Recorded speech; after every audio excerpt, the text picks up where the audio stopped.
Ha llegado el momento, es el tiempo perfecto para juntos fomentar el buen vivir.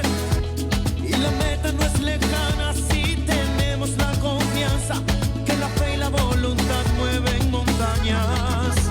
Es la hora del cambio, tu energía es tu aliado y la mano que te ayuda a resurgir. Porque en este movimiento la humildad es el secreto y el motor para emprender el porvenir. Movimiento nacional por la esperanza.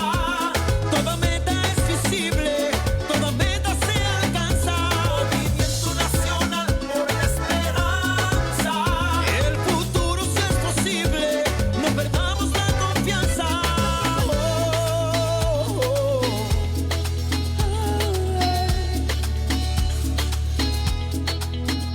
Porque en este movimiento la humildad es el secreto y el motor para emprender el porvenir.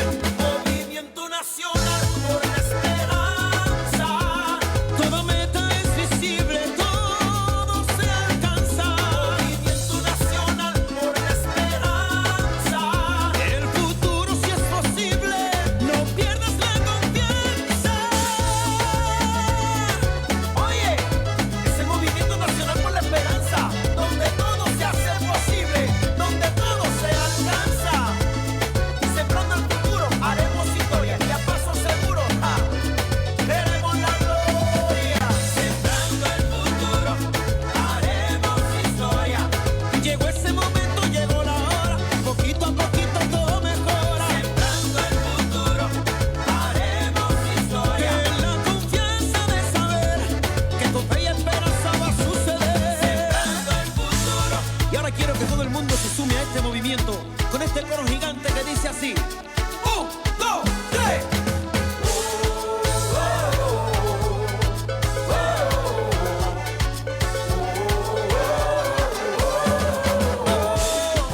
No, no, no, no, no, no, no, no.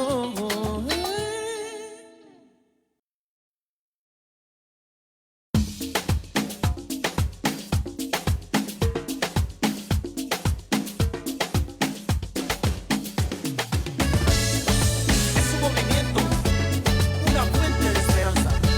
Nunca dejes de creer. El que persevera alcanza.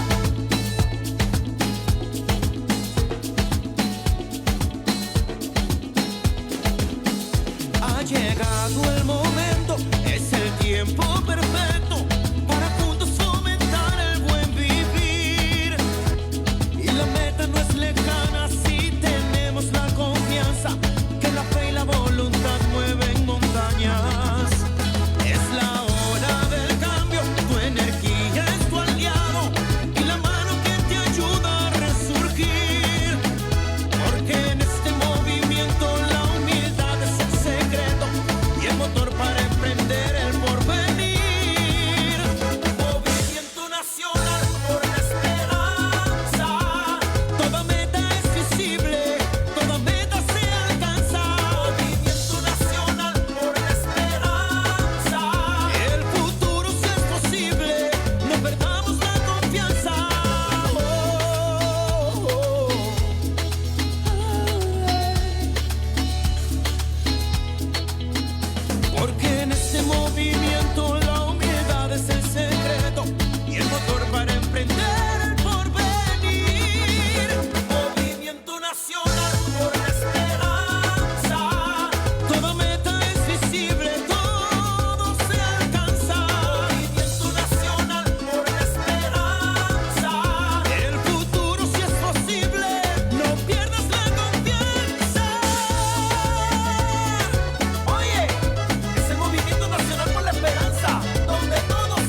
Buenas noches, compañeros y compañeras.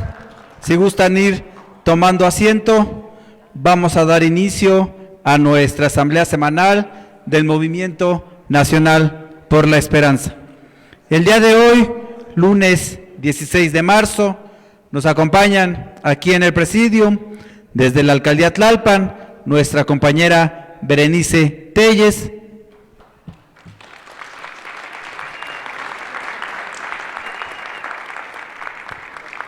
Desde la Alcaldía Tláhuac, de la organización Tláhuac Te Quiero Bonito, el compañero Canek Zacarías.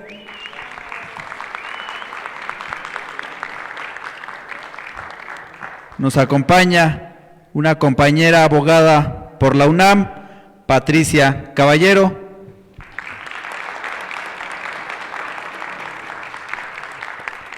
De Jóvenes por la Esperanza, nos acompaña nuestro compañero Iván Hernández. También de Jóvenes por la Esperanza, nuestro compañero Denzel Carrillo.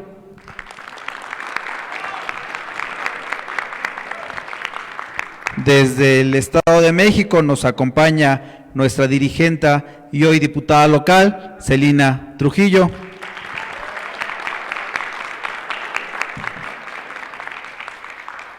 Internacionalista de la UNAM, nos acompaña nuestra compañera Jenny Moreno.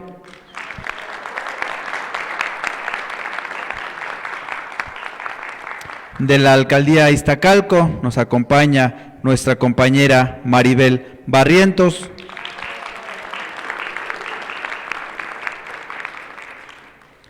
Desde Venezuela, nos acompaña el dirigente político Elías Juá.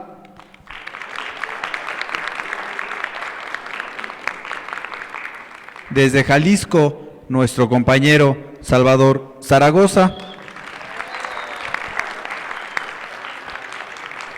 Nos acompaña de la Alcaldía Milpa Alta, nuestra compañera Angélica Escamilla Padilla. Y como cada 8 días, nuestro dirigente nacional, el profesor René Bejarano Martínez.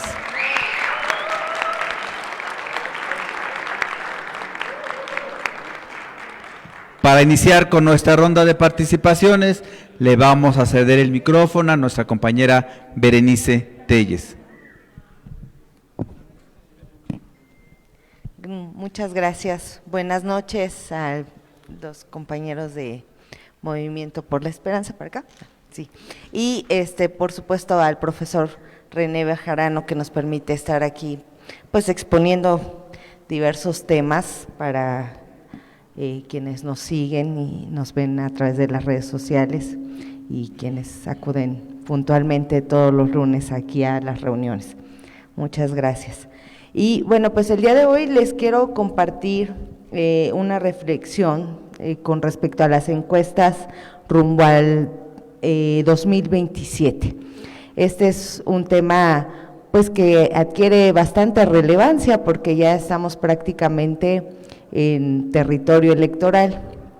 En los últimos días pues se dio una discusión bastante fuerte respecto a la reforma electoral que pues se desprendió en el plan B de la presidenta, de nuestra presidenta Claudia Sheinbaum.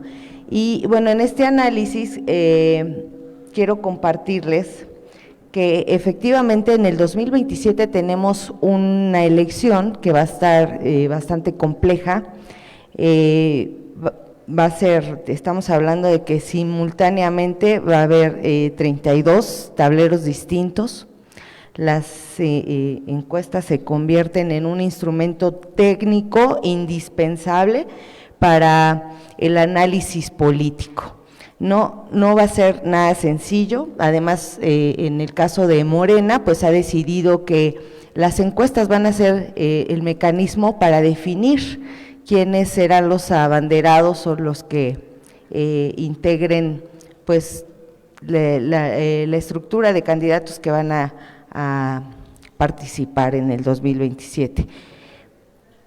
Y bueno, pues aquí el análisis principalmente con respecto a las encuestas que han jugado un papel muy importante en los últimos años, en las últimas elecciones, es hacia dónde van, porque efectivamente, pues cada estado de la República tiene una combinación distinta de factores, tanto de densidad poblacional, urbanización, presencia de comunidades rurales, zonas metropolitanas, movilidad interna, composición socioeconómica y una serie de factores que se tienen que analizar.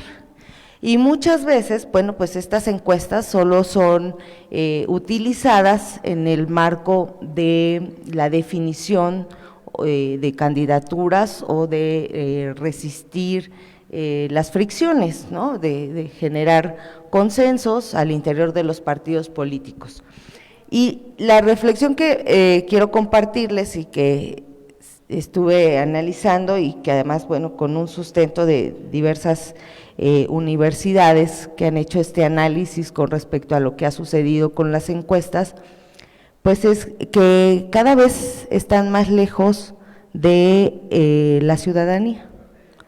Es decir, los partidos políticos nos hemos enfocado en medir las decisiones de las personas o la forma de pensar de los ciudadanos, pero no nos hemos enfocado en reconocer cuáles son las necesidades. Entonces, el reto que se tiene en la próxima elección, en las próximas elecciones, rumbo al 2027, es justamente eso, es que pues estos mecanismos de medición no solo funjan como una estrategia político-electoral, sino que vayan más allá.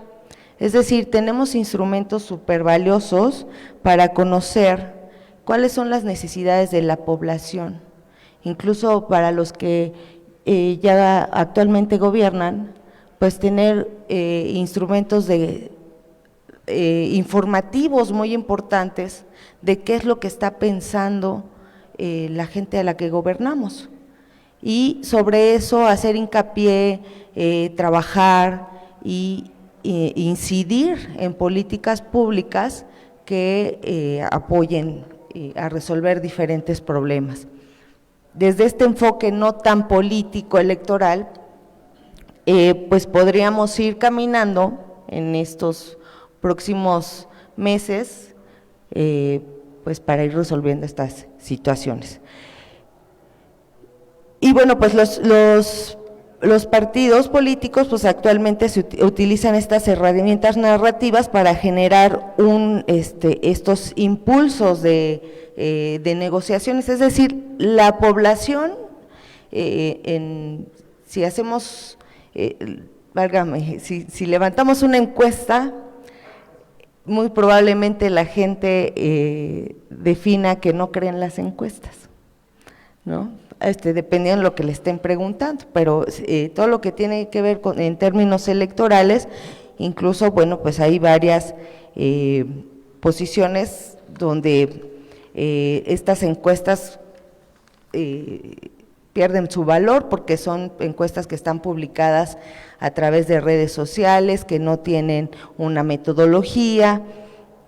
Entonces, bueno, pues rumbo al 2027 será un elemento central comprender pues la competencia política, es cierto, en los 32 estados de la República, pero la relevancia principal será la capacidad que se tenga de interpretar datos con rigor y reconocer las diferencias. O sea, los datos sirven siempre y cuando estén representadas rigurosamente las opiniones de los ciudadanos.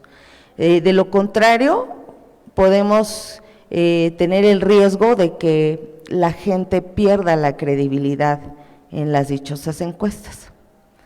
Entonces, es muy importante que se definan muy concretamente cuál va a ser la metodología, qué se está midiendo, y acercar estas herramientas más bien a un contexto un poco más complejo, más diverso y profundamente territorial.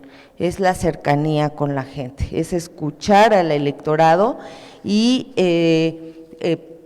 pues cederle esa voz a la gente, que pues al final muchas de las veces no se sienten escuchados por los partidos políticos, y eso lo reflejan las mismas encuestas, paradójicamente, ¿no?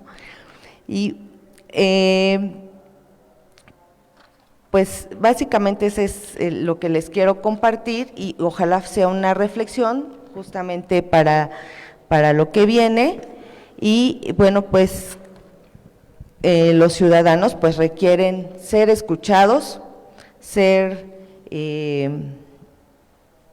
pues que estas encuestas sean no solamente una forma de medir elecciones, sino que se conviertan en un puente hacia una escucha de la gente. Y bueno, pues la ciudadanía no solo quiere ser medida, porque además se da cuenta cuando lo estamos midiendo, ¿no?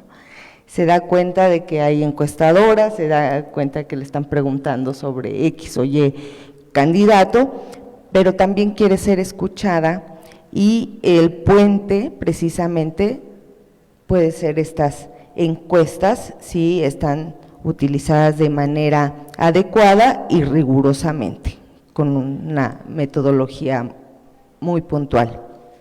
Y eso nos permitiría poder ayudar a construir estos puentes de comunicación con millones de personas. Eso es todo. Muchas gracias. Muchas gracias, compañera Berenice Telles. Ahora le cedemos el micrófono a nuestra compañera abogada Patricia Caballero.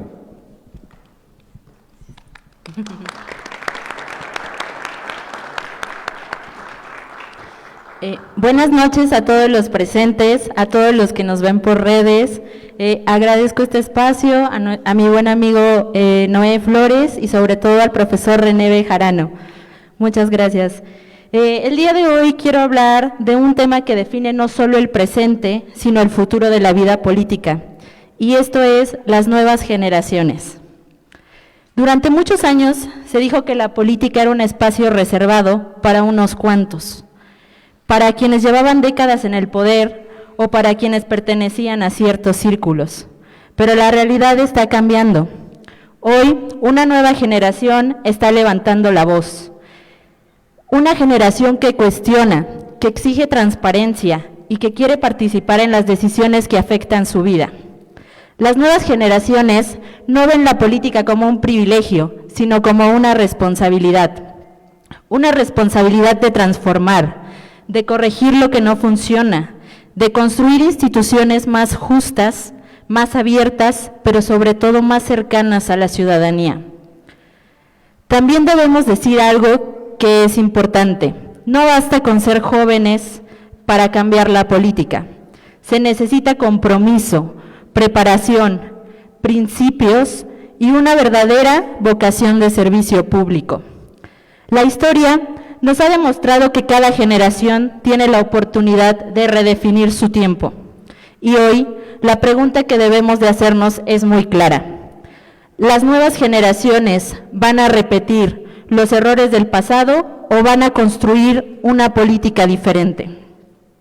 Una política donde el diálogo sea más fuerte que la confrontación, donde el servicio público esté por encima de los intereses personales, y donde las instituciones se fortalezcan en lugar de debilitarse. Las nuevas generaciones tienen algo que la política necesita: energía, ideas nuevas, pero sobre todo la valentía para cuestionar lo ya establecido. Sin embargo, también debe reconocerse algo fundamental, y es que la juventud necesita unidad y dirección. Porque cuando la juventud se organiza, cuando participa y cuando se compromete con causas colectivas, puede cambiar el rumbo de un país. Por eso, hoy el reto no es solo abrir espacios para las nuevas generaciones. El verdadero reto es construir una política donde las nuevas generaciones quieran participar, una política digna, una política honesta, pero sobre todo una política que vuelva a inspirar. Porque el futuro de la política no está escrito. Lo escribirán las nuevas generaciones, aquellas que tengan el valor de participar, pero sobre todo el valor de transformarla. Por eso, hoy exhorto a todos los liderazgos que se encuentran presentes y sobre todo también a los liderazgos que nos ven a través de redes sociales, a que construyamos estructuras políticas verdaderamente plurales, estructuras donde convivan las experiencias, pero también la energía de las nuevas generaciones. Porque cuando se integran distintas generaciones en un mismo proyecto, no solo se fortalece el equipo de trabajo, se enriquece la visión, se amplían las ideas, pero sobre todo se construyen decisiones más sólidas para el futuro. La política que realmente transforma es aquella que escucha, es aquella que integra, pero sobre todo es aquella que abre espacio para todas las generaciones. Muchas gracias. Muchas gracias, compañera Patricia Caballero. Nos vamos hasta Tláhuac y le cedemos el micrófono a nuestro compañero Canek Zacarías.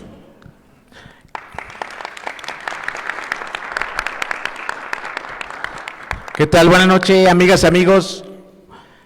Hoy es un momento muy especial para mí y le agradezco mucho al profesor René, un ícono de la lucha social de izquierda en la ciudad, en México.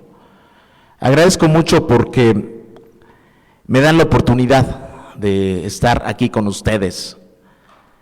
Hoy vivimos un momento coyuntural donde la izquierda tiene la responsabilidad política y social en todo el país. Sin embargo, como mencionan aquí mis compañeras, también tenemos la responsabilidad de ser congruentes. Desde una pequeña alcaldía al suroriente de la ciudad, también manifestamos nuestro posicionamiento en cuanto a tener congruencia. No es solo decir que somos de izquierda, que somos un partido, que somos cercanos a la gente, sino que tenemos que, en la realidad, en la práctica, ser totalmente congruentes y cercanos a la población. Hay que ser autocríticos. Y la verdad es que muchos de los que actualmente detentan una responsabilidad no han sido responsables, y eso atenta contra el prestigio de este gran movimiento que inició nuestro presidente, expresidente, líder Andrés Manuel López Obrador. Y desde aquel entonces yo recuerdo muy bien, el profesor René en el 2000 siempre estuvo muy cercano y ha sido consecuente. Pese a los ataques y a la adversidad, siempre nos hemos mantenido en esta lógica de ser cercanos y ser congruentes. Sin embargo, en la actualidad hay conceptos y hay temas y hay personas que no han logrado asimilar lo que realmente nosotros buscamos como movimiento, como proyecto. Y es ahí donde nosotros sí tenemos que abrazar las causas desde la gente. Y es por eso que desde una alcaldía quizá pobre, quizá lejana, pero podemos decir que desde ahí también se están gestando movimientos importantes. Y así como en muchas localidades del país, podemos decir, y aquí quiero apersonar a mi alcaldía, a Tláhuac, Y por eso agradezco mucho esta posibilidad y esta oportunidad que me brinda el profesor de decir que desde el sur, del sur oriente, el sur también existe y estamos logrando cosas muy importantes para este gran movimiento que es a nivel nacional. Seamos congruentes, seamos consecuentes. Eso es lo que nos va a dar la posibilidad real de que la gente siga con nosotros. Profesor, de verdad, gracias y gracias de corazón. Aquí estamos y no nos vamos. Gracias. Muchas gracias, compañero Canek Zacarías. Ahora le cedemos el micrófono al compañero Iván Hernández.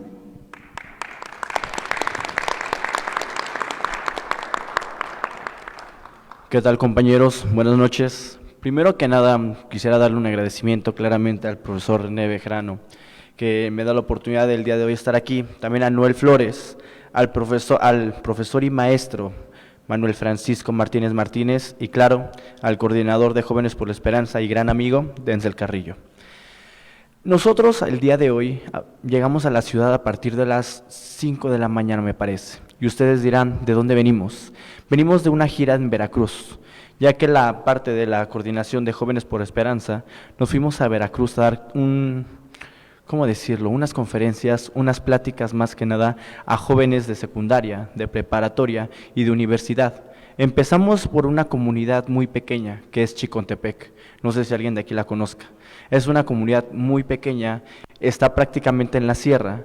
Y sobre todo, créanos que al equipo que conformamos esta gran gira, que fuimos 5 personas, a las cuales admiro totalmente, nos sentimos muy cómodos ahí. ¿Y por qué? Porque siento que cumplimos el objetivo del movimiento, ser cercanos a la gente. ¿Y esto en qué sentido? Porque esas personas no tienen ese acercamiento a los temas que nosotros tratamos. ¿Qué tratamos en esos temas? Ciencia, blindaje y sobre todo habilidades blandas. Cosas en la actualidad fundamentales para poder lograr conseguir un buen trabajo y a duras penas, ¿no? Estamos de acuerdo en eso. Pero ¿por qué es importante? Porque esta gente, nosotros los vimos con una gran cara de ilusión.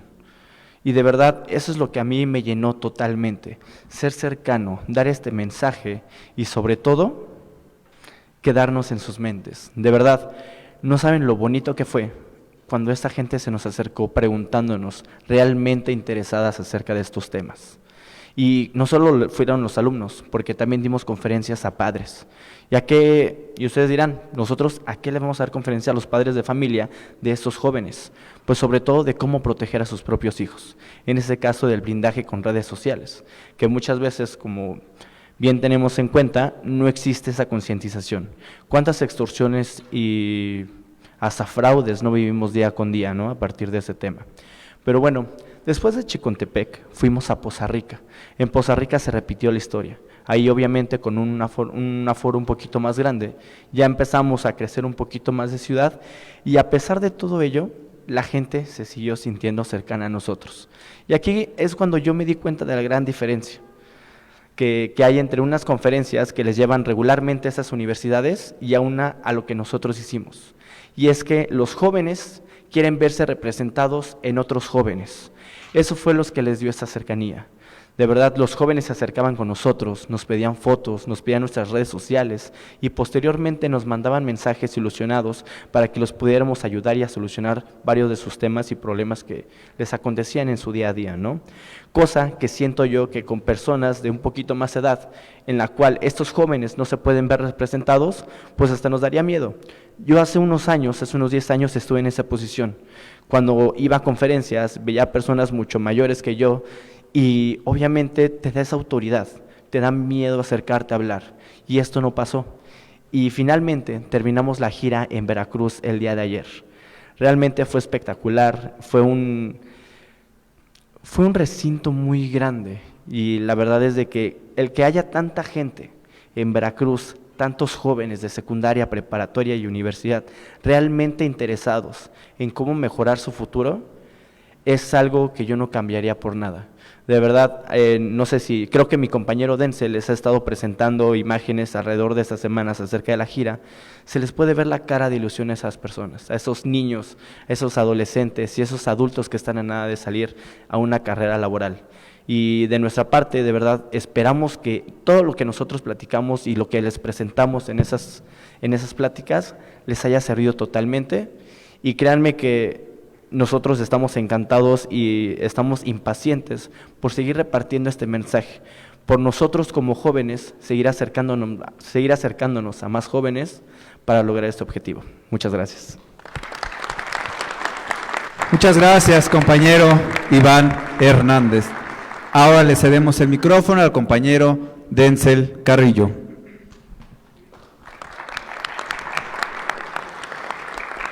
¿Qué tal, compañeros? Muy buenas noches, un placer saludarlos. Como siempre, agradeciendo al profesor René Bejarano, que me da la oportunidad de representar a Jóvenes por la Esperanza, al compañero Noé Flores, quien ha sido el enlace desde el primer momento y por el cual llego aquí. Y así es, como lo acaba de mencionar mi compañero Iván, tuvimos la oportunidad de cerrar esta gira. En total hemos impactado a más de 1,200 jóvenes alrededor de Veracruz, en 3 comunidades diferentes. Esto es solamente el principio de lo que buscamos hacer alrededor de la República Mexicana. No solamente platicarles o darles una guía, sino demostrarles y comunicarles que esto lo está haciendo el Movimiento Nacional por la Esperanza. Para nosotros ha sido un completo orgullo.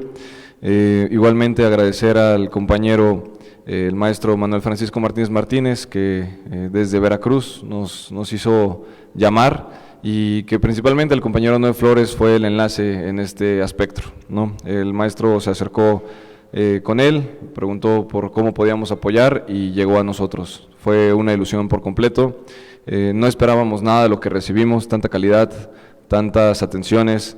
La verdad es que, bueno, me parece que hablo por el resto del equipo y ninguno extrañamos Ciudad de México en realidad estos fines de semana, porque la calidez, la belleza de los paisajes y la espectacular recibimiento y el despido que nos dieron fue magnífico. ¿Por qué enseñamos el tema de habilidades blandas, Power Skills, hoy en día? Gracias a la burbuja tecnológica que está existiendo actualmente, no sé si ya lo sabían, pero en los próximos 5 años, las carreras más demandadas serán las de humanidades. ¿Se imaginan? Lo que durante años te han dicho, no estudies porque te vas a morir de hambre, como filosofía, en 5 años serán las carreras más demandadas. ¿Y por qué? Porque pues esta tecnología está avanzando tan rápido que hoy están desapareciendo puestos como desarrolladores junior. La inteligencia artificial ya lo está haciendo por ellos. ¿Qué es lo que vamos a necesitar? Más humanismo, conectar con otras personas, poder trabajar en equipo, poder comunicar efectivamente, tener más asertividad, manejo del tiempo, de las emociones. Todo esto es algo que hemos compartido con los jóvenes. A mí me causa mucha ilusión poder saber que en 3 o 5 años estos mismos tendrán futuros llenos de esperanza. Y como lo mencionó Iván, realmente lo que buscamos más allá de todo fue este acercamiento con la gente, con los jóvenes. Me sorprendía bastante, de alguna forma, que los chicos de secundaria eran los que más participaban.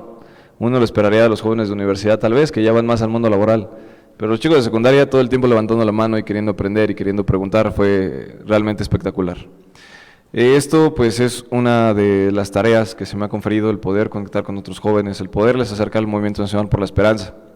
Y bueno, además, durante la mañana hemos podido también asistir a la Universidad Autónoma Metropolitana del plantel Iztapalapa. De igual forma, compartiéndoles la parte de Power Skills a la Facultad de Ingeniería Biomédica. ¿Por qué? Justamente por eso, porque normalmente los ingenieros hoy lo que no se les enseña son las habilidades blandas. Sí, las técnicas son muy buenos en las matemáticas y en la parte de estas habilidades duras, pero muchas veces les hace falta esto, salir de la carrera y poder conseguir un trabajo, demostrando no que saben lo técnico, sino que saben lo interpersonal. Estuvimos ahí presentes durante la mañana con un grupo de jóvenes, fue todo esto gestionado por parte de la SOMIP, que es la Sociedad Mexicana de Ingenieros Biomédicos, y compartirles que el día de mañana estaremos partiendo a la Universidad Autónoma de Querétaro, impartir las mismas charlas. El día miércoles estaremos en La Salle, estaremos en la UPIBI del Politécnico.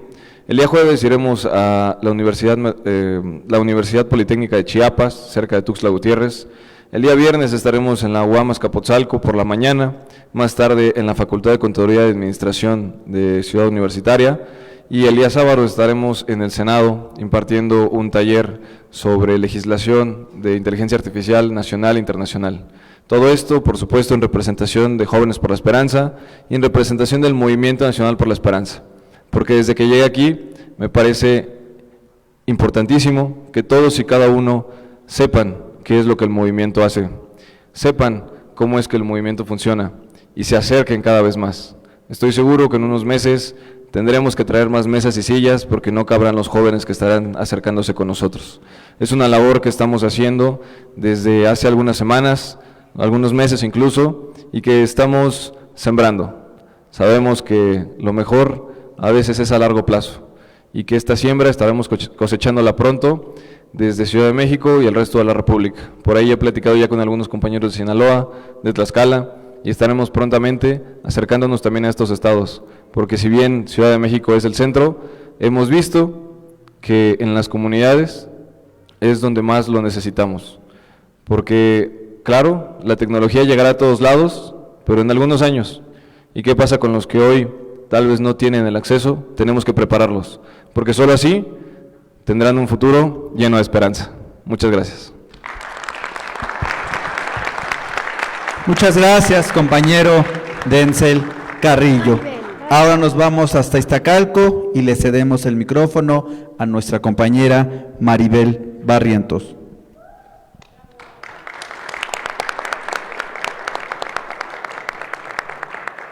Buenas noches, compañeras y compañeros, los del Presidium, los aquí presentes y los que nos miran por las redes sociales. Gracias, profesor René Bejarano, por la oportunidad.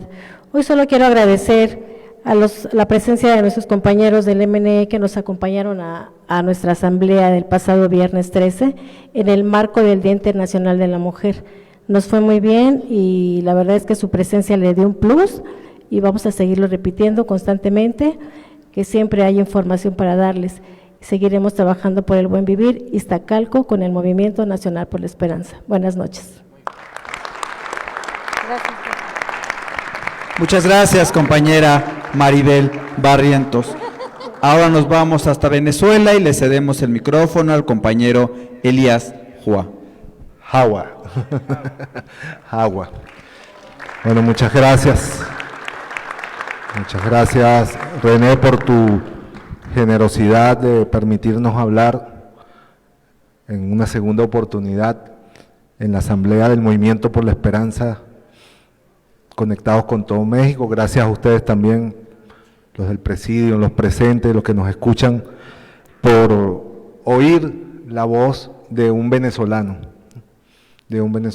Agradecer, René, tu solidaridad permanente con Venezuela. Eres un auténtico amigo del pueblo venezolano y así te reconocemos. Bueno, hoy venimos como ciudadanos de un país intervenido militarmente por el gobierno de los Estados Unidos de Norteamérica, especialmente por el gobierno de Donald Trump. 25 años de agresiones sistemáticas y permanentes contra un proceso soberano de justicia social, de transformación de las históricas estructuras de desigualdad que convirtieron a Venezuela en un país lleno de pobreza encima de una de las riquezas más grandes del mundo. Todo ese esfuerzo fue boicoteado desde el día 1 que el comandante Hugo Chávez asumió la presidencia e inició el proceso de transformación. Y se agudizó tras su muerte, pensando que sin la presencia del liderazgo del comandante Chávez, el pueblo venezolano se iba a rendir, iba a claudicar en su lucha y su anhelo por construir una sociedad donde podamos vivir con igualdad, con justicia, con dignidad, que eran los objetivos y siguen siendo los objetivos del proyecto bolivariano del siglo XXI, al cual convocó el comandante Hugo Chávez desde la rebelión militar de 1992. Bueno, toda esa sistemática agresión culminó o bueno, no culminó, tuvo su episodio más alto la madrugada del 3 de enero, cuando sin una declaración de guerra previa, sin justificación ni causa provocada, se bombardeó más de 40 puntos de la ciudad capital de Caracas y de sus ciudades periféricas. Primera vez en la historia que el gobierno de los Estados Unidos bombardea una capital suramericana. Lamentablemente nos tocó a nosotros, ¿no? Atacando posiciones dentro de sitios de población civil densamente poblados, violentando todas las normas del derecho humanitario. Fue agredido un país soberano, un país con una tradición de paz, que nunca ha hecho la guerra contra nadie, salvo su guerra de liberación y acompañar a los pueblos de Sudamérica en la guerra de liberación contra España en el siglo XVIII. Fue intervenido militarmente con las más sofisticadas armas de las cuales dispone el gobierno de los Estados Unidos en este momento. Pero mucho más grave que lo que ocurrió el 3 de enero, bueno, además de sustraer, secuestrar al jefe del Estado venezolano y a su esposa, independientemente de la posición que pueda tener cualquiera respecto a un jefe de Estado, es inaceptable en el siglo XXI que un presidente sea extraído de la capital de su país y llevado como un reo a los Estados Unidos, ¿no? O a cualquier parte del mundo, en una violación abierta también de toda normativa internacional. Pero lo más grave es lo que ha venido ocurriendo posteriormente, en una abierta violación de la Carta de Naciones Unidas y de resoluciones sistemáticas a lo largo del tiempo.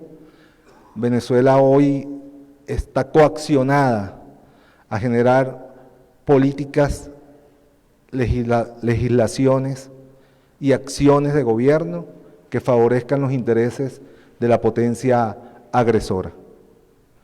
Venezuela hoy no dispone de autonomía total para la comercialización de su principal producto, que es el petróleo, no dispone de autonomía para manejar los ingresos que genera el petróleo, convirtiéndose en quizás uno de los hechos más graves de intervención que se haya cometido en nuestra América Latina y el Caribe. Sin embargo, y para no hacer muy extenso esta intervención y no romper la dinámica de la bonita asamblea que ustedes tienen todos los lunes, conectados con todo el país, queremos agradecer al pueblo mexicano su solidaridad, su acompañamiento. Sepan que la conciencia del pueblo venezolano, hoy aturdida por los misiles que cayeron sobre nuestra tierra, va a ir generando una gran movilización cívica, política, diplomática, que genere una solidaridad internacional para que la República Bolivariana de Venezuela pueda recuperar su plena soberanía a la cual tiene derecho, un derecho ganado en los campos de batalla. Venezuela fue el país de Sudamérica que pagó el costo más alto por la independencia. La mitad de nuestra población, bajo el liderazgo de Simón Bolívar, murió. La otra mitad casi completa estuvo en batalla por la independencia de Venezuela. Y luego de liberarnos nos fuimos hasta el Alto Perú, hoy Bolivia, a acompañar la liberación de los pueblos hoy Colombia, Ecuador, Bolivia, Perú. De manera que esa historia, esa carga histórica, como decía el comandante Chávez, está allí, en el alma de nuestro pueblo. Y esa carga histórica que tenemos de ser herederos de los hijos de los libertadores y libertadoras del continente suramericano va a florecer en los próximos meses, en los próximos años, y Venezuela será libre, una república libre, soberana, como nació y como va a permanecer. No habrá fuerza en el mundo que convierta a Venezuela en una colonia. Venezuela va a recuperar de manera cívica, política, con conciencia, con firmeza, con estrategia, el derecho a ser una nación soberana entre los pueblos libres del mundo. Muchas gracias, compañeros y compañeras. Muchas gracias, René, por tu solidaridad. Muchas gracias, compañero Elías Jagua. Ahora le cedemos el micrófono a nuestro compañero Salvador Zaragoza. Buenas noches.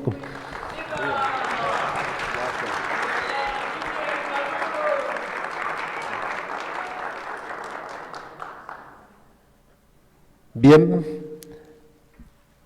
muchas gracias, compañeros, buenas noches. De nuevo un gusto estar aquí compartiendo con ustedes, profesor, con su permiso. Cuando un pueblo se defiende, lo llaman terrorismo. Cuando un gobierno defiende la soberanía del pueblo, lo llaman régimen o dictadura. Nuestro querido presidente Andrés Manuel López Obrador reapareció para invitarnos a solidarizarnos y apoyar y ayudar al heroico pueblo de Cuba, que ha sido bloqueado, sancionado y embargado por el gobierno de los Estados Unidos. Luego del embargo por parte de los Estados Unidos a la isla, vino una invasión en Playa Girón, que fracasó y obligó al gobierno de Cuba a acercarse a la entonces Unión Soviética en el marco de la Guerra Fría. Históricamente, los Estados Unidos no han dejado de invadir o sancionar a gobiernos que buscan defender la soberanía de los pueblos, promoviendo golpes de Estado e imponiendo dictaduras criminales. Hoy por hoy, México vive amenazado por las sanciones a los últimos gobiernos, defensores de nuestra soberanía y de los derechos populares. Por eso, defender el derecho a la autodeterminación del pueblo cubano y a la defensa de su soberanía es defender a nuestros derechos soberanos. Las guerras que han provocado los gobiernos del Trump no nos son ajenas en esta era global. Lo que sucede en el Medio Oriente o en Ucrania nos afecta. El secuestro del presidente Maduro y su esposa nos afecta. El genocidio en Gaza nos afecta. Los crímenes de guerra perpetrados por el sionismo nos afecta. A la derecha le interesa que apoyemos las políticas del imperio encabezado por Donald Trump, pero México es un pueblo que defiende la paz, y así lo consigna nuestra Constitución en su política exterior, de la solución pacífica de las controversias, de la no intervención y de la autodeterminación de los pueblos. Nuestro gobierno, desde el 2018, ha recuperado la dignidad en el concierto de las naciones, y en esta época de agresiones y de guerras impuestas para defender intereses del guerrerismo, debemos de fortalecer nuestra unión como pueblo con el gobierno que nos hemos dado para detener el avance de la autoderecha fascistoide. Darnos estos gobiernos nos costó años de lucha y sacrificio, desde las luchas campesinas de trabajadores, ferrocarrileros, maestros, médicos, sindicalistas, estudiantes y pueblo en general, contra el priismo corporativo y el PRIAN y la derecha fascistoide. Trump en estos tiempos quiere revivir el Plan Cóndor de los años 70 con su escudo de las Américas, y precisamente ayer se cumplieron 53 años de que jóvenes estudiantes y trabajadores fundaron en Guadalajara la Liga Comunista 23 de septiembre, ante la cerración del gobierno y la imposibilidad de la participación política por la vía pacífica. Jóvenes que renunciaron a su identidad al pasar a la clandestinidad y a la lucha armada, a su familia, a su trabajo y a sus estudios. Luego de las sangrientas represiones de Tlatelolco en 1968 y del Halconazo en 1971. Gloria eterna a los caídos, honor y gloria a los sobrevivientes de la Guerra Sucia. Muchas gracias. Muchas gracias, compañero Salvador Zaragoza. Ahora nos vamos hasta Milpa Alta y le cedemos el micrófono a nuestra compañera Angélica Escamilla.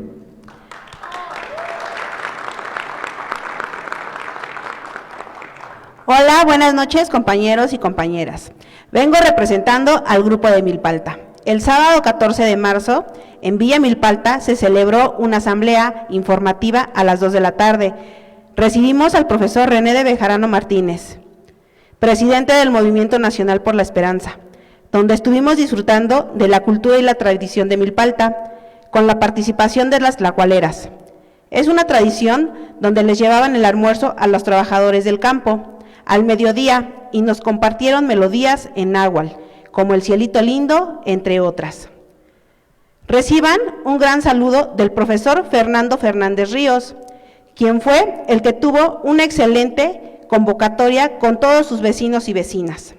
El señor Fernando Fernández les manda un gran saludo con un excelente mensaje político del profesor René Bejarano, el cual agradecemos su visita y esperamos regrese nuevamente. Muchas gracias. Excelente noche. Muchas gracias, compañera Angélica Escamilla. Ahora, para temas internacionales, le cedemos el micrófono a nuestra compañera Jenny Moreno. Muchas gracias, compañeros. Buenas noches a todos.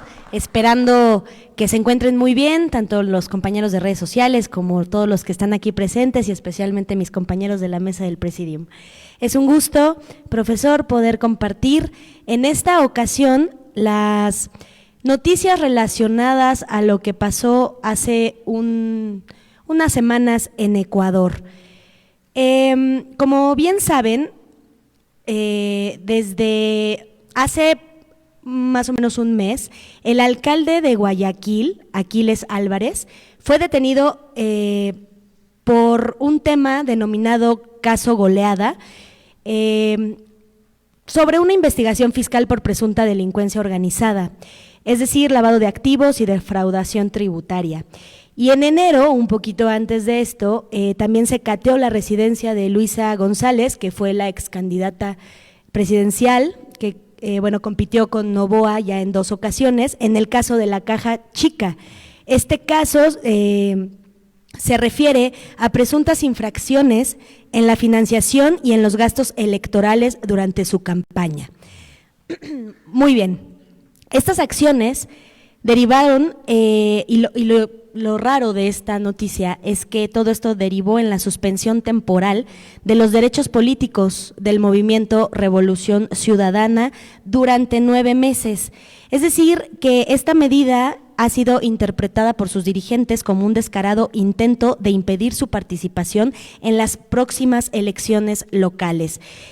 Y nosotros en el análisis creemos que tienen razón los dirigentes del partido, porque algo que debería de ser llevado de manera personal, convenientemente se está llevando con respecto a todo un partido, es decir, está abarcando la totalidad de un partido. Eso no tiene lógica, pero al mismo tiempo sí. Estamos hablando de una lógica de conveniencia dentro de la política electoral.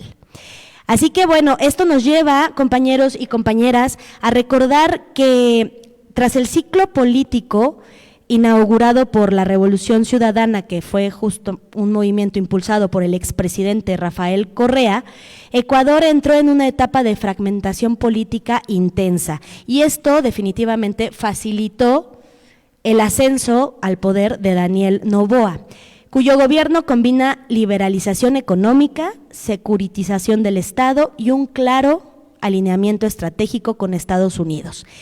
Quiero que llevemos a la memoria los elementos más controvertidos de este gobierno, empezando por el liderazgo empresarial en la política latinoamericana, donde es claro que el liderazgo de Noboa en dicho país viene a partir del imperio bananero de su padre, y esto representa la emergencia de una élite empresarial que busca reconstruir esa hegemonía política que ha perdido durante los últimos, que había perdido durante los últimos años. Otro punto es el impacto electoral del asesinato del candidato Fernando Villavicencio, y esto lo traigo a colación porque también esta situación favoreció muchísimo el ascenso a la candidatura que prometía restaurar el orden público mediante una estrategia de seguridad reforzada.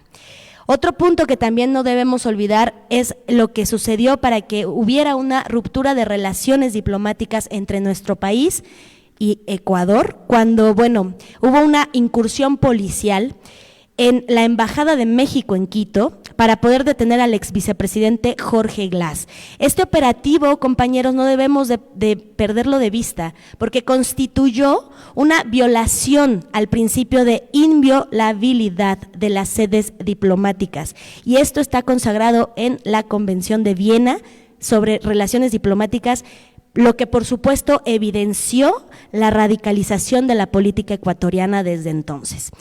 Otro punto es la doctrina de seguridad hemisférica y el alineamiento con Washington que ya había mencionado, y la locura que se llevó a cabo hace un tiempo de la propuesta para permitir la instalación de bases militares estadounidenses en Ecuador. ¿Recuerdan eso? De verdad parece de película, pero sí pasó, y donde por supuesto mediante una consulta popular la gente se negó completamente a este tipo de situaciones. Bueno, pues si bien todo esto nos lleva a darnos cuenta del tipo de gobierno que existe hoy en día en Ecuador, pues también debemos tener claro cómo el uso del aparato judicial, y retomando un tanto como empezó la noticia, cómo el uso de este aparato judicial está siendo utilizado para debilitar a los adversarios políticos. Es decir, los casos de Aquiles Álvarez y de Luisa González nos hablan muy claro de cómo se están suspendiendo los derechos políticos en cuestión de campañas electorales. La suspensión mantiene así un carácter revisable y depende de la evolución de la instrucción fiscal.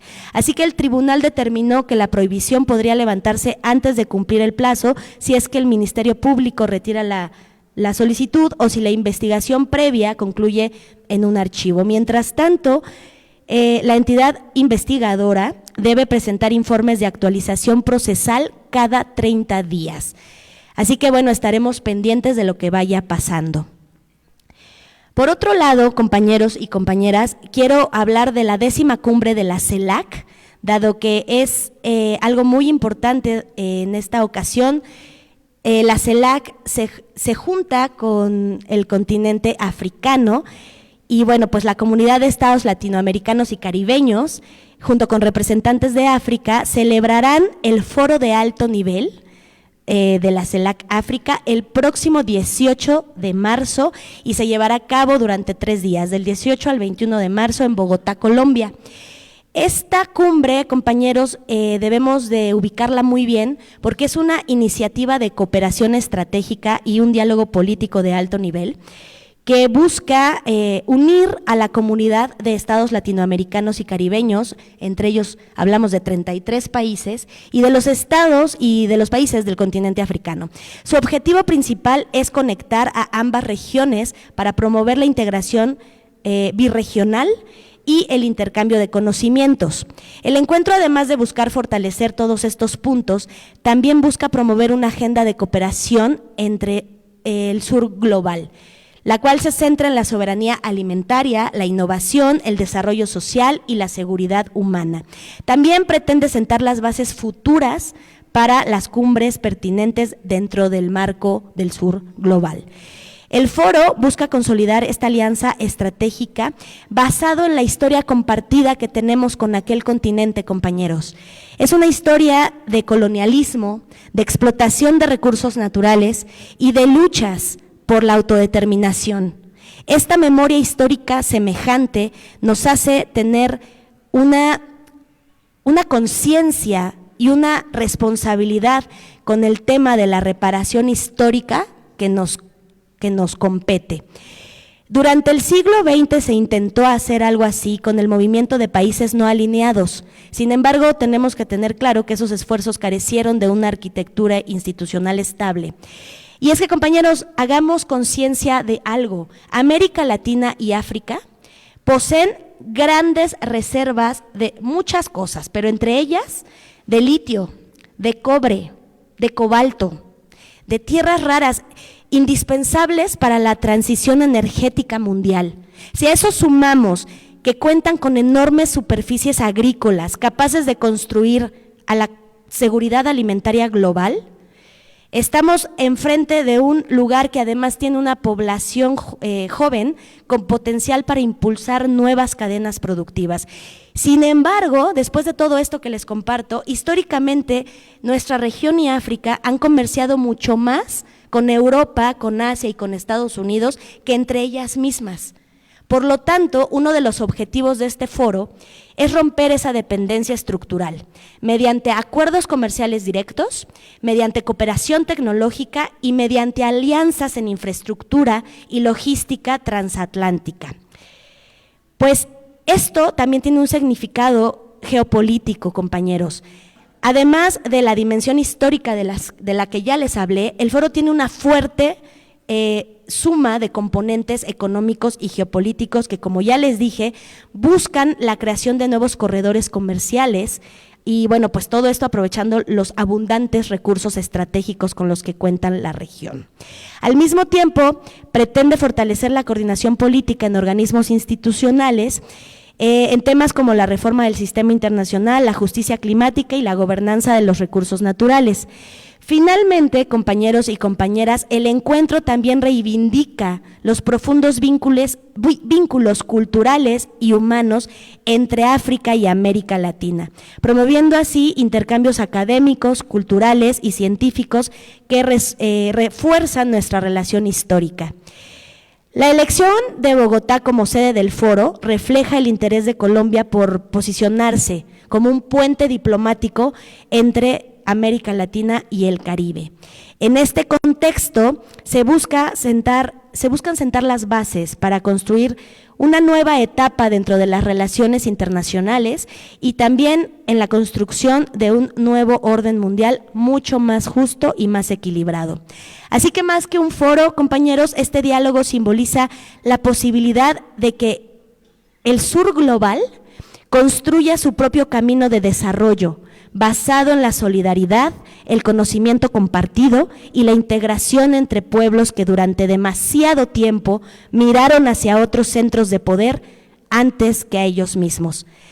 Amílcar Cabral decía: la verdadera liberación no ocurre solo cuando se expulsa al colonizador, sino cuando los pueblos recuperan la confianza, esa confianza en su propia capacidad para construir su destino. Así que, como bien dijo mi compañero de Venezuela, la carga histórica que tenemos es mucha. Tenemos que recordar de dónde venimos, tenemos que recordar nuestros orígenes, recordar que venimos de personas que liberaron a nuestra región desde hace mucho tiempo. Que eso nunca se nos olvide, compañeros. Luchemos para que nuestra región sea libre. Arriba las naciones soberanas.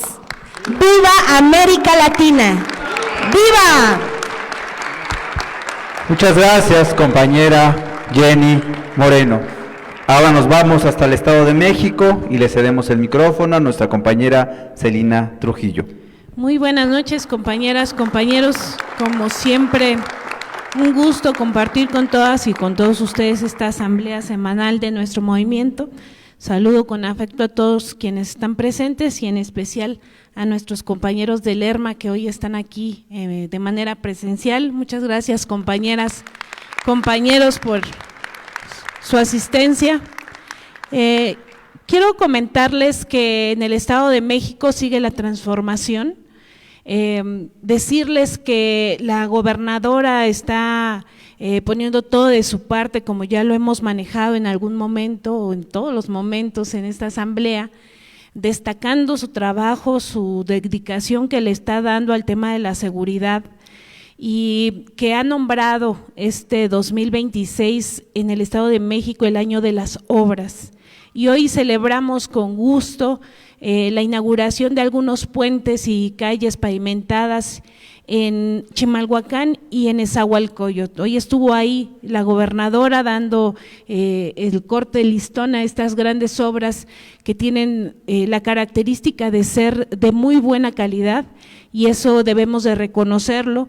También comentar que se escucha que próximas semanas, si no es que en esta semana que está corriendo, posiblemente se encuentre ya la inauguración con la Presidenta de la República del tren interurbano que va de Buenavista, de la Ciudad de México, hasta el AIFA, esta gran obra metropolitana en términos de movilidad, pues pasará por ciertos municipios que tiene nuestro Estado de México, como es Tultitlán, Tultepec, Zumpango, Nextlalpan, y que son de las unidades, quiero decir, de los municipios, que tienen demasiadas unidades habitacionales, es decir, no solo se está haciendo un transporte que va a llevar a personas que van a viajar del AIFA a otros países o a otros estados, sino que también acercarán a esta clase trabajadora, por así decirlo, de llevar los cercanos que hacen todo un viacrucis todos los días, levantarse desde la madrugada, tomar combis, de camiones, de otro tipo de transportes para llegar hasta sus empleos acá a la Ciudad de México, y este tipo de obras pues obviamente sirven demasiado para la ciudadanía. Estaremos muy atentos y haremos una evaluación grande del número de beneficiarios que tendrá esta gran obra, que ya se deja ver en esta zona del Estado de México y de la ciudad. Por otro lado, compañeros y compañeros, pues quiero indagar un poco en esto que ha estado sucediendo a nivel nacional y que hoy repercute en el Estado de México, que es el caso del acceso al agua. Sabemos todos que es una condición básica para la vida, para la salud y de la dignidad de las personas. Sin embargo, para miles de familias en el Estado de México, este derecho todavía depende del lugar donde viven, de la infraestructura disponible en sus colonias o de la situación jurídica de su vivienda. Durante muchos años las comunidades han enfrentado dificultades para acceder a este recurso esencial, especialmente en las zonas donde el crecimiento urbano ha sido mucho más rápido que la planeación territorial. El día jueves 12 de marzo del 2026, la Suprema Corte de Justicia de la Nación emitió un criterio que coloca esta realidad social en el centro del debate público. El máximo tribunal del país determinó que las personas que viven en asentamientos humanos irregulares también deben de tener garantizado el acceso al agua potable, independientemente de si cuentan o no cuentan con escrituras o documentos formales de propiedad. La Corte estableció que el derecho humano al agua no puede condicionarse a trámites administrativos ni a la situación jurídica del suelo en donde se vive, ya que de hacerlo implica excluir a millones de personas de un servicio esencial para la vida.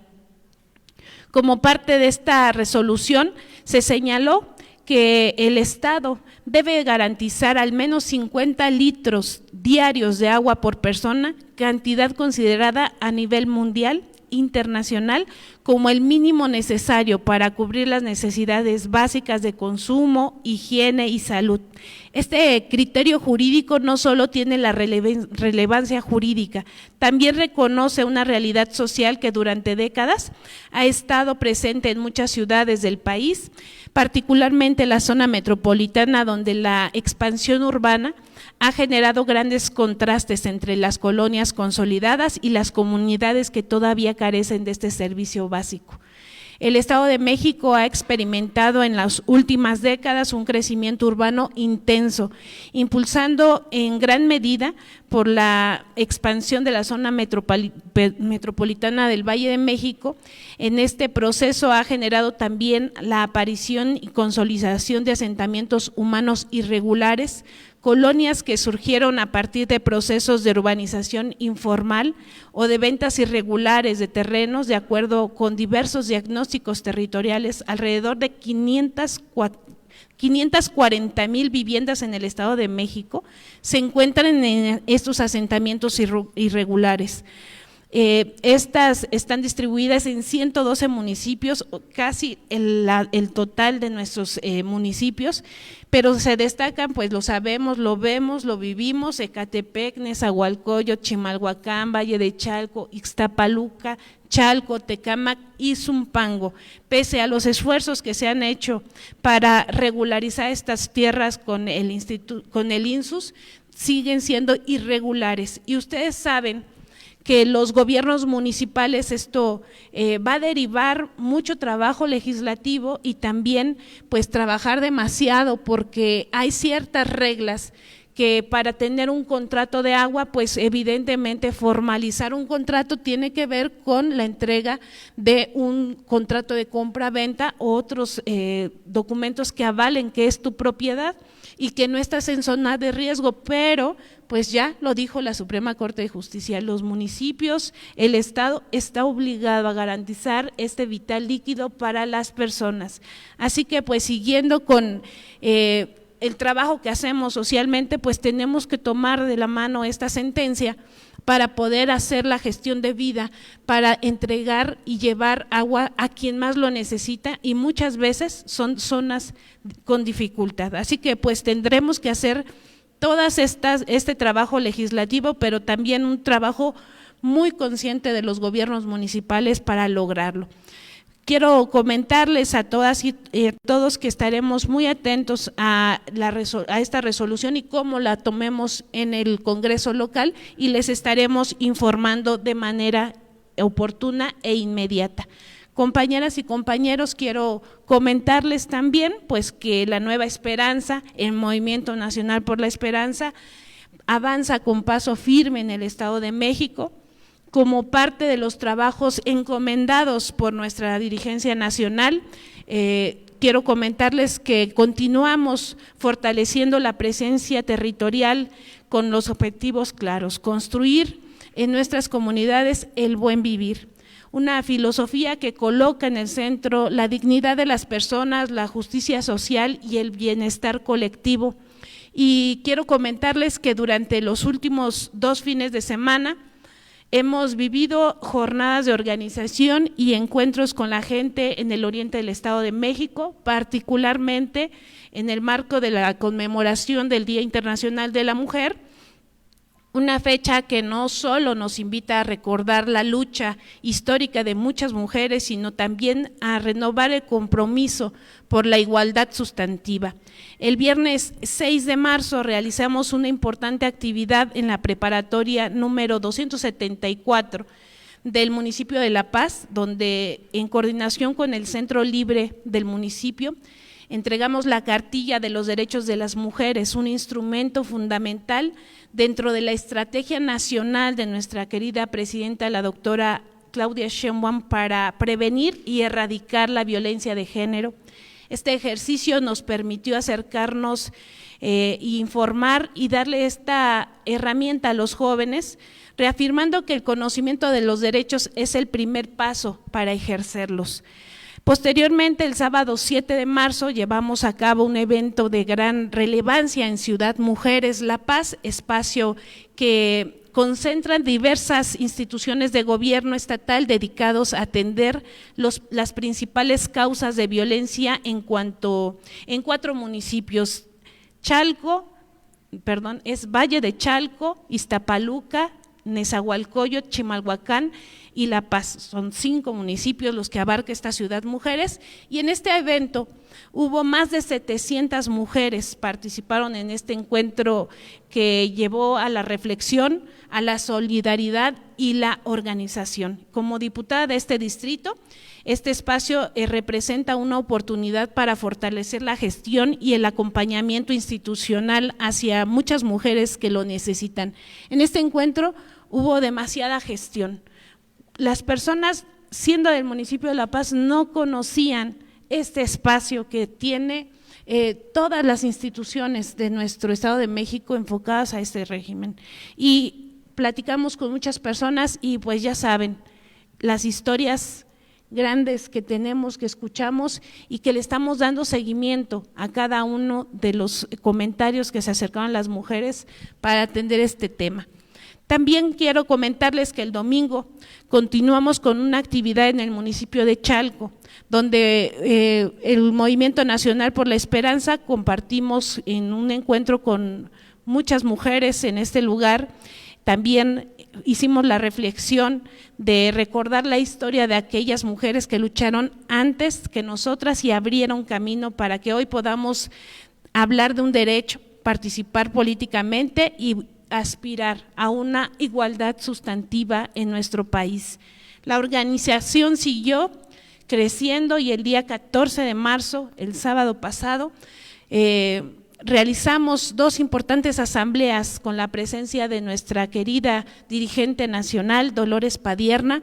La primera se llevó en Ixtapaluca, bajo el liderazgo de la compañera Montserrat Pérez Mayoral, y la segunda en Chimalhuacán, con la presencia de nuestros compañeras y compañeros dirigentes de este movimiento. Son muchos, no los voy a nombrar, pero destaco la presencia de todos los compañeros, con la participación de nuestra compañera dirigente.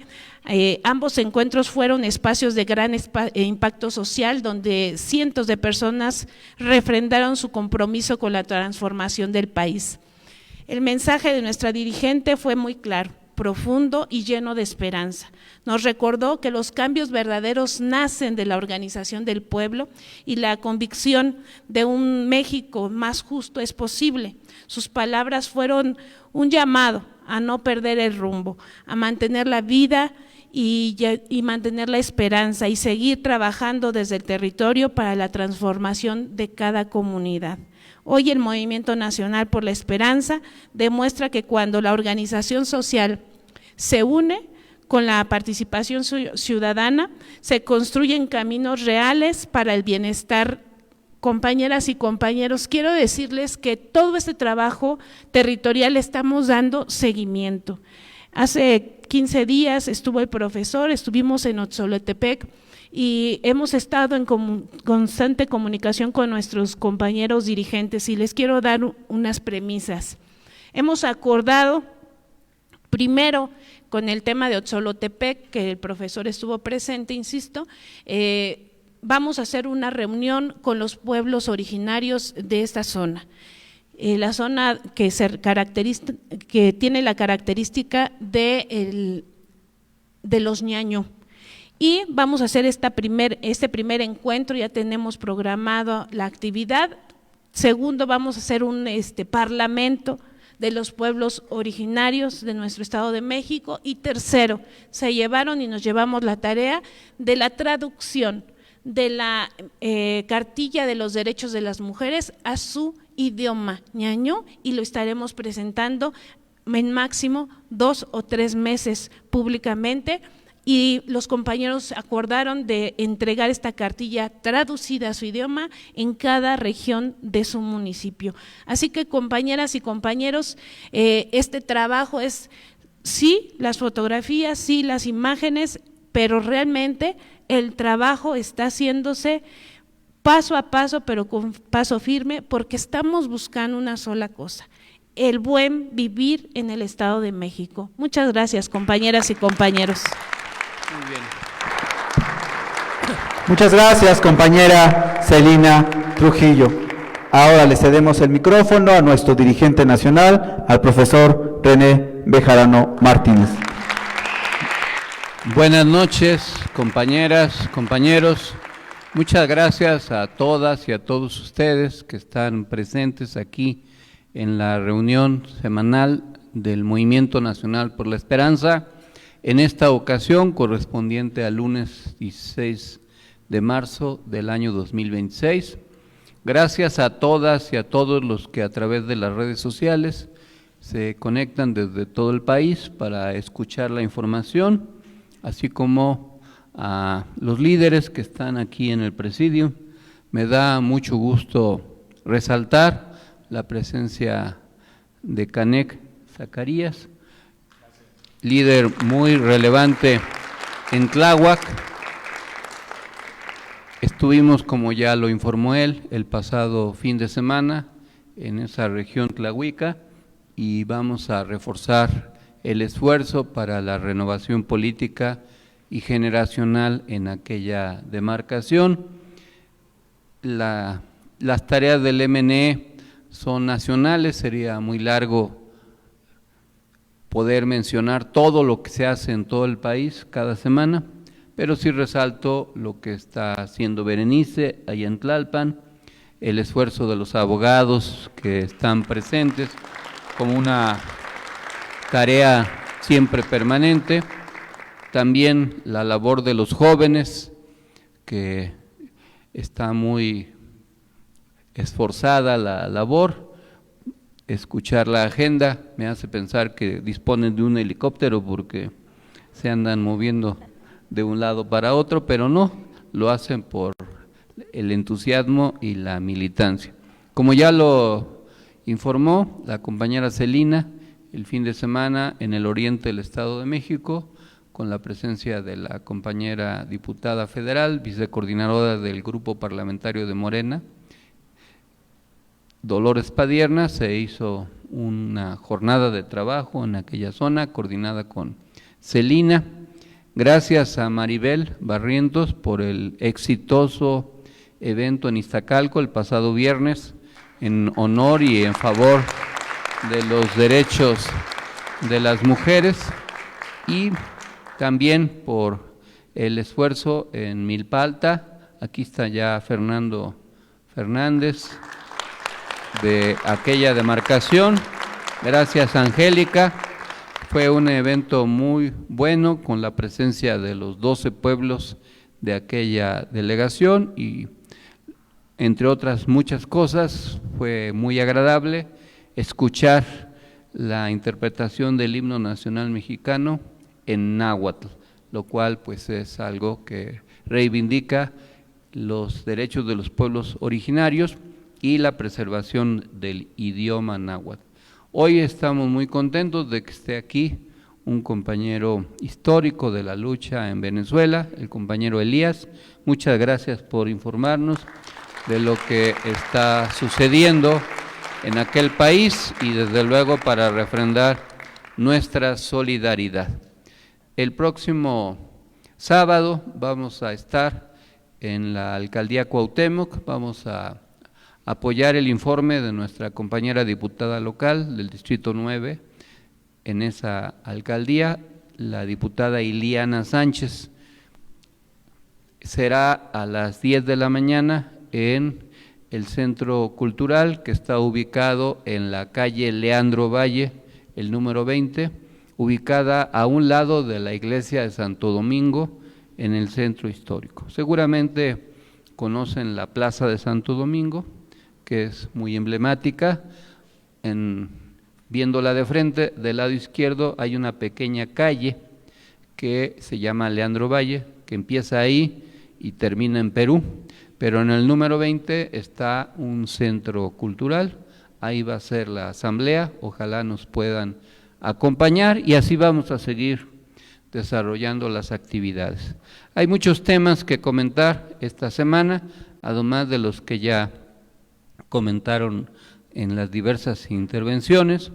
En primer lugar, no está por demás seguir insistiendo en que ha habido una reducción de la violencia y que la estrategia de seguridad del gobierno de nuestra presidenta Claudia Sheinbaum ha propiciado que el promedio diario de homicidios en México bajara en un año de 86.9 a 48.8, es decir, 38 homicidios menos en el país, lo cual pues implica que la estrategia ha venido funcionando y sí al desarme y sí a la paz también es muy importante.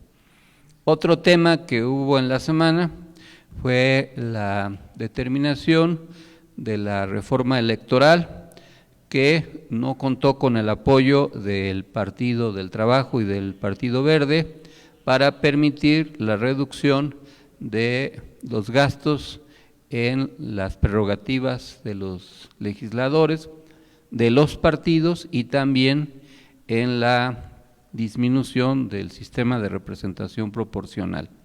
No se logró la mayoría calificada, sí la mayoría simple, pero no fue suficiente para la reforma constitucional. Cada organización política pues hará su avance. La ciudadanía en encuestas de opinión mostró amplio apoyo a la propuesta de la presidenta.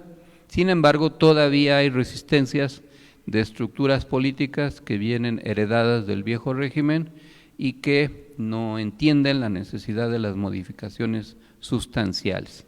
Esta diferencia no rompe la alianza electoral, pero sí señala las diferencias que existen en la materia de este tipo.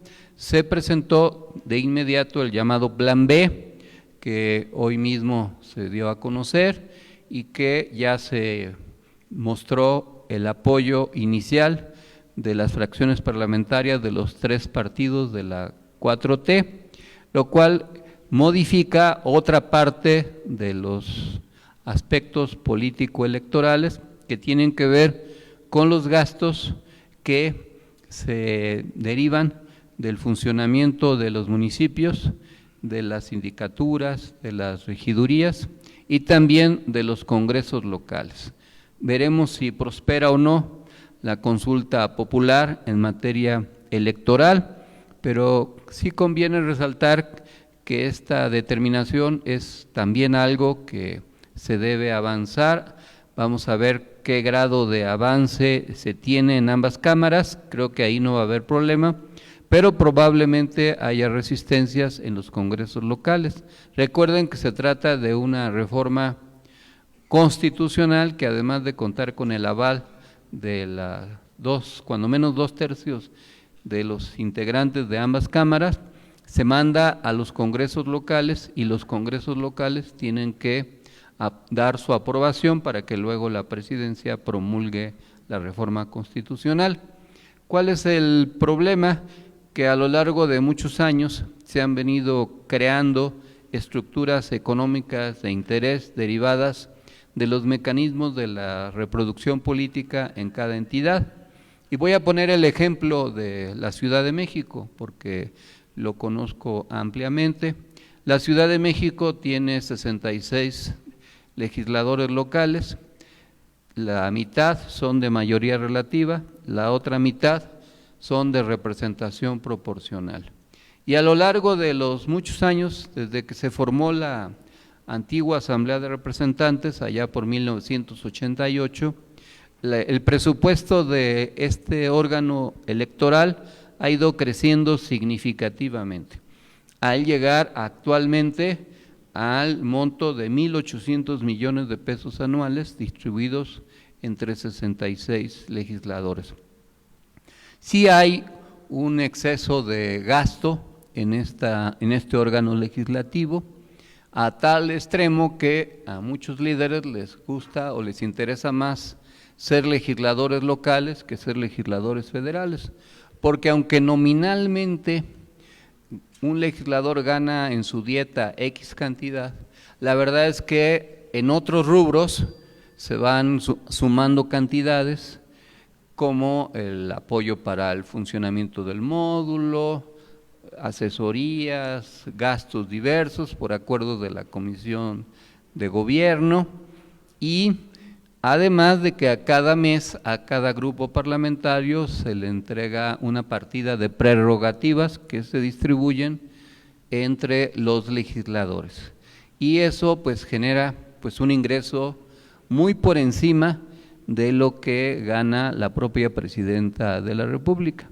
La Asamblea Legislativa pues genera un aparato burocrático muy grande que a su vez se traduce en poder político e influencia territorial. Los legisladores locales tienen manera también de influir en el nombramiento de personal, por ejemplo, en la Auditoría Superior de la Ciudad de México, en otros órganos políticos administrativos, en el Tribunal Superior de Justicia, en el Tribunal de Justicia Administrativa, etcétera. Y claro que es un mecanismo de poder importante. ¿Se puede reducir? Sin duda. Yo quiero confiar que cuando a mí me tocó ser presidente de la Comisión de Gobierno, que duré un pequeño lapso por todo el complot que hubo a través de los didescándalos, es decir, que me tocó estar en la Comisión de Gobierno de septiembre del 2003 a marzo del 2004, es decir, solo 6 meses, logramos ahorros en 6 meses de 800 millones de pesos, que no se gastaron porque hubo una política diferente, lo cual acreditó que se podía reducir significativamente ese gasto. Siendo jefe de gobierno López Obrador, ese dinero se regresó a la Secretaría de Finanzas y con ese dinero se terminó de construir el hospital de zona de San Lorenzo Tezonco, se terminó de construir la nueva sede del Poder Judicial de la ciudad, ahí en Avenida Juárez, y se hizo la primera entrega de útiles escolares en la Ciudad de México para los alumnos de las escuelas primarias. Es decir, que sí había manera de reducir ese gasto, y sí la hay. Por eso pienso que puede haber resistencia, porque al final de cuentas pues son recursos que no siempre se fiscalizan. Y esto sucede incluso también en la Cámara de Diputados y en el Senado. Los legisladores, los coordinadores de los grupos parlamentarios no informan del presupuesto que manejan.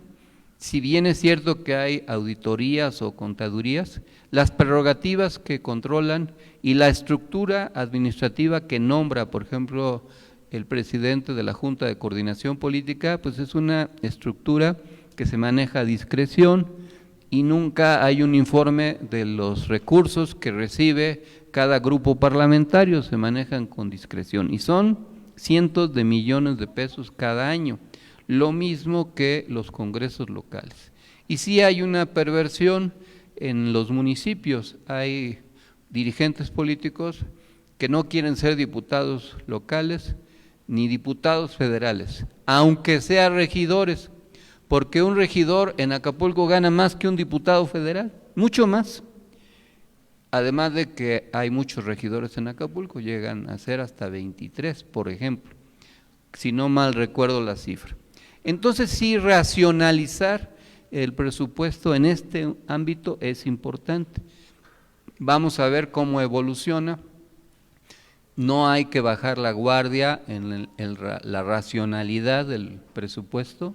Si bien ahora no se pudo aprobar la reforma como estaba planteada, pues sí se puede ir avanzando paulatinamente. Como ya se anunció, los partidos aliados ya mostraron su disposición para hacer la reforma constitucional. Todavía falta de ver si se puede avanzar en una reforma en leyes secundarias, que se podría hacer el plan C, porque eso lo puede hacer Morena sin la alianza con los demás partidos y tiene que ver con otras cuestiones que seguramente se van a presentar en el futuro. En fin, estaremos revisando esta problemática. En lo que se refiere a la semana, se anunció que casi 19 millones de personas reciben apoyos de los programas del bienestar, lo cual pues es algo muy importante, y también se anunció la ampliación del acceso al bachillerato, es decir, el fortalecimiento de la educación media superior. También la salud pública y el fortalecimiento del sistema de atención, con el apoyo de la Clínica Nuestra, la infraestructura y el equipamiento y la participación comunitaria. También se anunciaron en la semana las acciones contra la violencia digital y protección a las mujeres en el marco de la celebración del Día Internacional de la Mujer, que es algo que no debe ser solamente emblemático, sino cotidiano. Como saben, vivimos un conflicto bélico que está afectando los precios del petróleo. Sin embargo, el gobierno mexicano está haciendo un esfuerzo para que haya una estabilidad en el precio de los combustibles, que no se incremente el precio de la gasolina, del diésel, a pesar del incremento del barril, del precio del barril del petróleo que ya rebasó los $100. Esto es algo importante. En Estados Unidos no se está haciendo así. En Estados Unidos se está incrementando el precio de la gasolina y eso pues es algo que tendrá un efecto político hacia las elecciones de noviembre. Nuestra presidenta estuvo en Colima, en donde anunció proyectos de inversión y desarrollo en la entidad, lo cual forma parte también de la estrategia que se viene desarrollando al respecto. Se está haciendo un esfuerzo muy importante para garantizar que el Mundial de Fútbol en México se desarrolle adecuadamente. Hay un plan de seguridad en coordinación con autoridades locales y federales y esperemos que todo salga satisfactoriamente, que haya una derrama económica significativa y que la imagen de México hacia el mundo se siga fortaleciendo como una nación promotora de la paz, con tranquilidad, y que eso a su vez genere incremento en la inversión privada extranjera, tanto en rubros estratégicos como en actividades de la economía secundaria o terciaria. En lo que se refiere a la relación con Estados Unidos, pues vienen diversos desafíos, entre otros se inicia la renegociación del Tratado de Libre Comercio México, Estados Unidos y Canadá.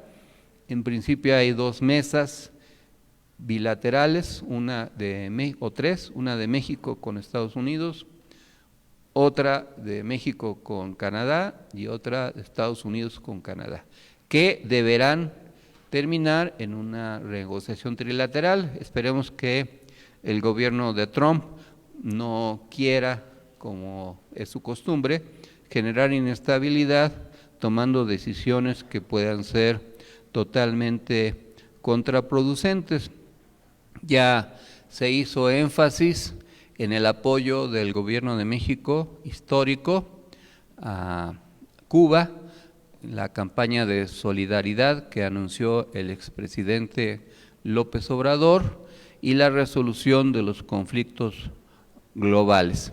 Dentro de ese contexto, los presidentes de Brasil, Colombia y México hicieron un pronunciamiento en el marco de lo que ya anunció Jenny, que va a ser la celebración de la cumbre de la Comunidad de Estados Latinoamericanos y del Caribe con África, los días 18, 19 y 20 de marzo, en donde se anunció la presencia de nuestra presidenta.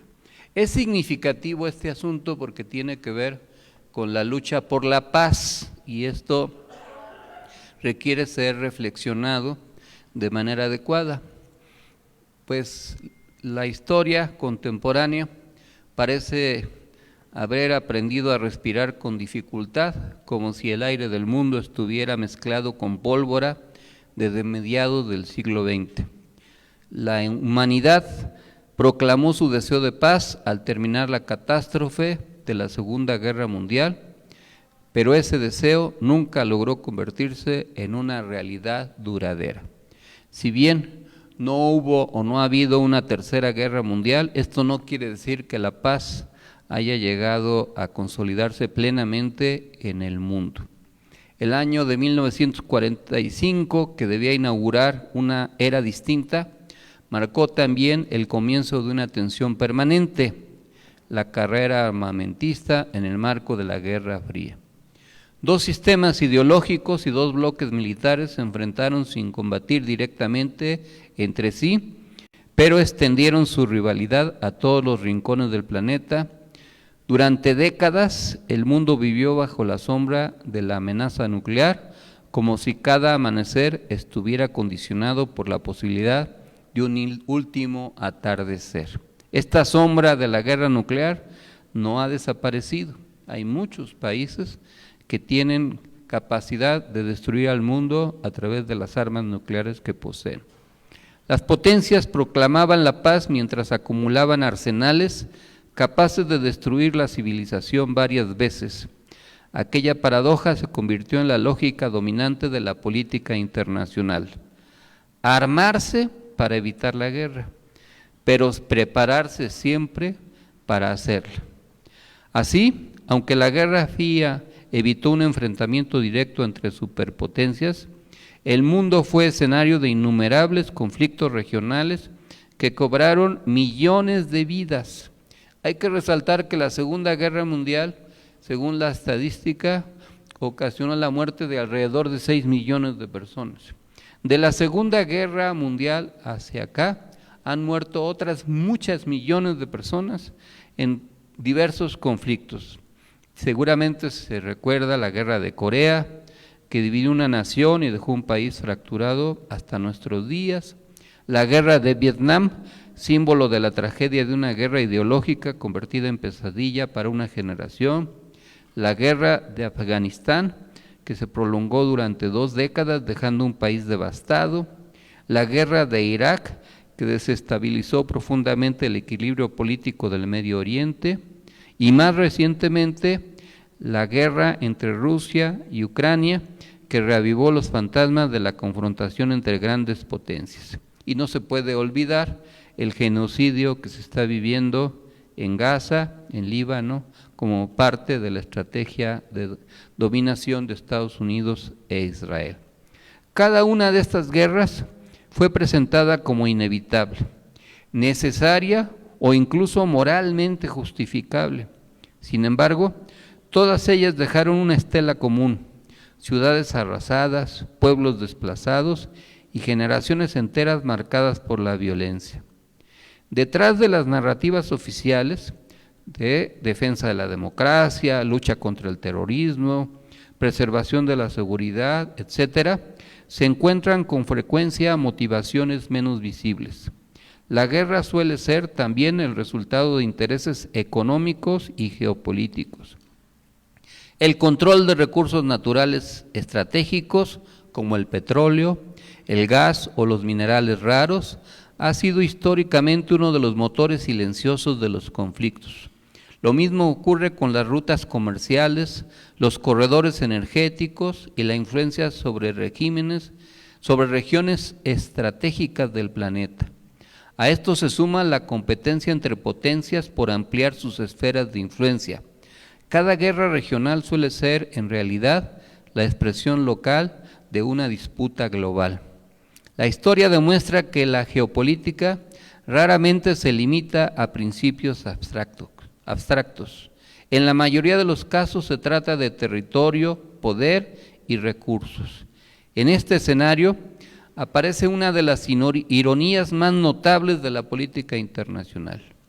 El Premio Nobel de la Paz, concebido para reconocer esfuerzos en favor de la paz, ha sido otorgado en ocasiones a líderes políticos que simultáneamente dirigían operaciones militares.